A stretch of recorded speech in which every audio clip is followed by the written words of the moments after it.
Hey y'all, it's your girl We with another quick word Thursday. I hope your day has been going great and you're having a phenomenal week so far. Let's get right into it. I want to title this one, Don't Bury Your Talents. So as we read in scripture, particularly in Matthew 25 verses, I believe it starts at verse 14 and goes about until 21, I believe. But I'm just going to paraphrase and quickly summarize the story. And it talks about talents. Now there was a servant who, a particular man traveling, who gave his servant talent. So one he gave 5 talents, another he gave 2, and another he gave 1. And the one who gave 5 was able to make double on what he had given him. The other one who made 2 was able to do the same, multiply it. They both were able to multiply what they had given. But there was one of them who buried their talents. They had said that they had known their master, they had known this person to be a hard man, and they were afraid, so they had buried the 1 talent that they had given to that they were given. Now, I want to talk about today's society. A lot of time in our world today, a lot of us, many of us, I came from a women's event that we had this past Saturday, and it was a women's event brought on by our church, Springton High Tea, which was phenomenal. Shout out to all the women who came out, and just again, all the talents that were in the house. And many of us, each and every one of us, we are, I keep saying, we are born on purpose with purpose. And a lot of people don't believe it, don't know it, because of past history, past trauma. You know, we've all, I'm sure, have experienced a time when we felt less than. But God has given us all talents and abilities, and for us to function in one accord within the body of Christ. Now, many times we will not use our talents and do what the one servant did and bury our talents, to hide away from it, shy away from it, start something and not finish it, or sometimes go do something that we're not called to do, and that causes a lot of frustration. But I really want people to look and utilize what God has gifted them to do. There's so many things there's so many, like, various talents and abilities, from baking to singing to writing to acting to dancing, and hey, let's go a little more, even conversations. You know, people are really good listeners, people are good at speaking, people are good at fixing things, people are good at, you name it. What is your gift? What is your talent? And that's something that I know my pastor has said it many times, that as parents, I'm a parent, and so speaking to my parents as well out there, you know, we have children, and there's something that they are just so good at. There's, like, my son, when he was very younger, he used to always build stuff. I would get him major Lego sets, like the 200 pieces and little mini Legos, and he would sit there and just build for hours, or would just build, and it would be not even for hours sometimes, just so quickly. And it's like, okay, you already done that, and it's on to a next one, and he would, you know what I mean? So he loves math, he's good with building. So a lot of times, you know, our certain gifts and talents are not fostered correctly.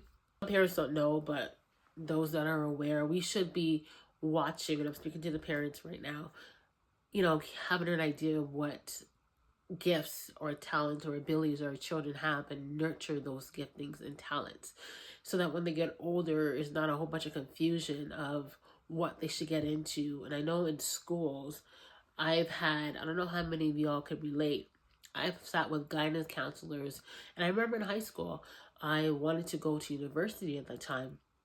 And of course, it's many years ago. But I remember, you know, there's a time where you go speak with the guidance counselor, and they're supposed to guide you into what career choice and career path. And I remember sitting and speaking with a guidance counselor and telling him, you know, telling them the particular pathway that I would have loved to venture into. And they told me, no, I don't need to go to university, and I should, you know, just finish high school at what we had OAC. I don't, they got rid of that many years ago, but you know, it's kind of like a prep before going into university. It's like university credit courses that you would take, and I know they have something similar now. I don't remember the name of it. I should know it because my son's going to be there soon. But anyhow, I'm going down that bridge just now. But a lot of times, I know I've heard this story, I've heard other people share this, that a teacher or even a family member, or even, hey, I've had a leader even tell me, don't do this. And a lot of times, if we're not confident within ourselves, if we're always looking, if you were a people pleaser like I was, would hear what people say and really take in and be like, okay, maybe I shouldn't do this and go somewhere else. And that's not what God has called you to do. And I want you as an individual, and even myself to just really sit down with yourself and really take a look at what it is that you love to do, what brings you joy, what can you do for hours. Spend time with God, spend time with the Creator. Even ask close individuals that you trust and will tell you the honest opinion. I really could see you in this. Like, I was having a conversation with one of their sisters this past weekend as well, and I was just sharing with her. She had asked me some questions. I was just sharing with her, something that I was interested in. And she sat there, she's like, I can see you do that. And that should be the same thing. People should be able to say, yes, I can see you doing whatever it is that you've always, it just comes naturally to you. Again, at this women's event, we had women in the house. One has gone to school for, she is a counselor, I believe it is, and she's also a comedian. You know what I mean? And it was hilarious, the jokes she was sharing. And another person, went to school to be, she's a lawyer. And again, speaking just naturally flowed out of her. We have vocalists in the place, people who have natural talent to sing and just, we're glorifying God with our voices, but we're also glorifying God with our talents. So I challenge you, do not bury your talent. Do not bury your gift. I know sometimes, especially now, we go to school, we study a particular subject, and at the end, it's like, okay, I can't find work in my subject, and I can't find a job in that particular field, or you've worked that field for X amount of years, and you're tired of it, and you want to leave the field. And it causes so much frustration and confusion, because I've been there. I went to school. My background is early childhood education, specializing in children with special needs. I've done that for almost 20 years. Then I developed a passion for always working with women. I used to work with teen moms, so I was always just had that passion for that.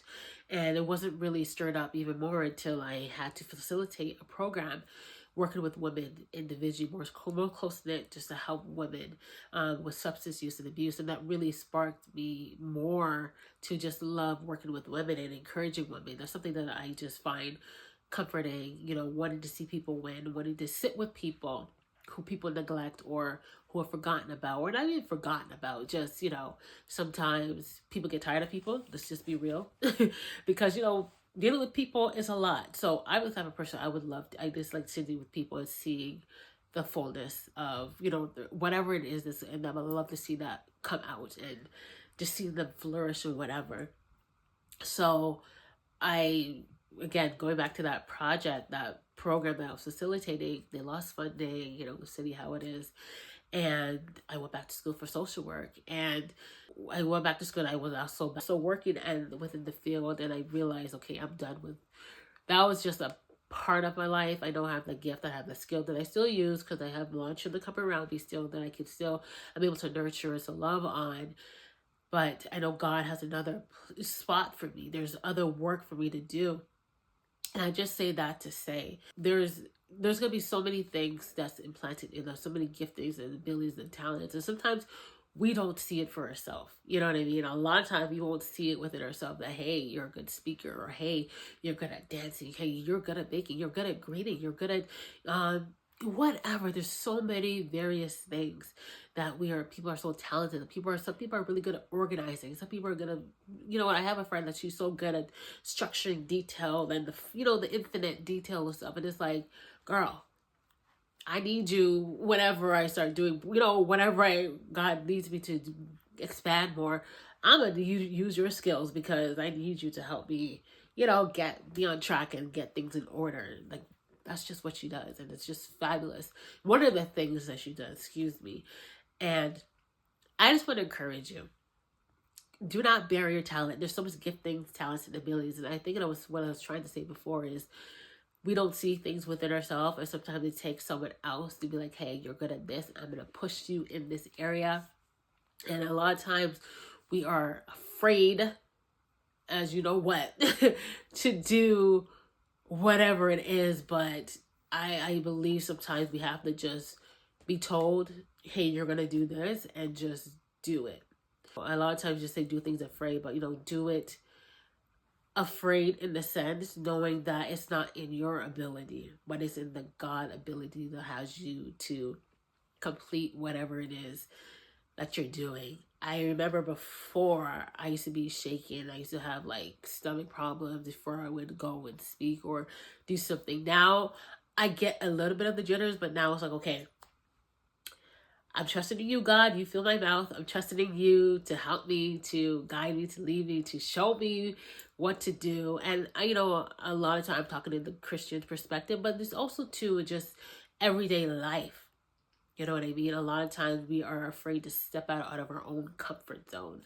And we got to get out of this little box, our little bubble, and really go forth, because there's so many things out there. So many people are in need of your skill, of your talent, of your gifting, of you, of your presence, of just you as a person. So many people are in need of you.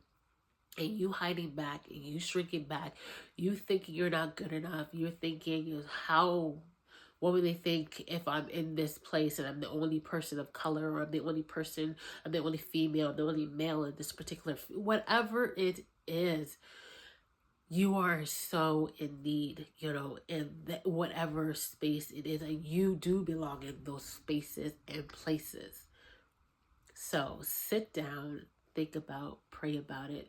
If you're blessed to have good counselors or leaders or friends, family members even, that you can really glean on and trust, and also don't dim your light. Sometimes you got to step out there and try things yourself to see if you're a good fit for it or not. Do you really like a thing or not? I remember I, for one, there's certain things I know I do not like, decorating and all those things. If you need me to help set something up, tell me exactly what it is, I will do that. But when it comes to, some people are really good at, having a vision, and this is the vision that I want for this whatever event, and it's like, boom, it just comes, you know what I mean? And it's just like, wow. Me, on the other hand, I know that ain't my gift in that. I'm going to stay in my lane. If you need help, I'm your girl. I will help you. I'll put that there and put that there. I'll pick that up there and, take that down, switch it up if you need to. But when it comes to, when it comes to other, that's just not my area. And don't be afraid to, as I was saying before, step out and try a thing and say, hey, do I like this? Or maybe I don't like this. And there's nothing wrong with that. But continue to focus, continue to ask God, continue to, look at yourself and look at throughout your life. Look at, things that like you do well. I know some things that you do well at, and we gotta stop shying away and playing like you're not good enough when you actually, you are. We gotta stop shying away and be able to step out boldly and confidently and just at least try. We're always trying. It's better you to try than never have tried at all. I know we've heard that before, but it really is better for you to try a thing, put yourself in spaces, allow yourself to go in spaces, or just, even if you're voluntold, because I've been voluntold many times, and it's just like, okay, it's actually wasn't that bad as I expected, even though your heart is racing a mile a minute. But just getting out there, putting yourself out there. Sometimes you just need to get your feet wet and just watch God bloom you and continue to blossom you into the greatness and all the greatness that God has placed inside of you. So do not bury your talents. Allow those giftings, talents, and abilities to continue to multiply. And I know you'll be shocked of who you were a year ago to where you will be 2 years from now, just because you said yes to yourself and yes to all the gifts and abilities that's within you to continue to go forward in life. That's all I got today. Do not bury your talent, and don't despise small beginnings as well. Sometimes things will start off, a lot of times things will start off very small, or not even very small. Things will just start off slow or just start off maybe not the way you expected it. But the point of the matter is continue to go forward and just continue on day by day. Learn, continue to develop and hone the skills and the abilities and watch God do the rest. Continue to just step forward, challenge yourself, and don't be afraid to be challenged as well. All right. So don't bury your gift. Don't bury your talent. Press on, continue to grow, continue to allow to be stretched because you are great. God has called you for greatness, and in order for all that greatness to come out, you got to step forward and not be afraid anymore. So just go forth and do it, and challenge yourself. Because this time next year, you'll look back and be like, wow, what if I didn't? And you don't want to have that. You want to be able to say, I tried it and it's success, and I tried it, or I tried it and you know what, it didn't work out. But it's better to have tried than not have tried at all. And then looking back on your life 5 years from now, a year from now, a month from now, and just being like, what happened? You know what I mean? Regretting. You don't ever want to have that. All right. Peace out, y'all. That's all I got for now. Talk to you soon.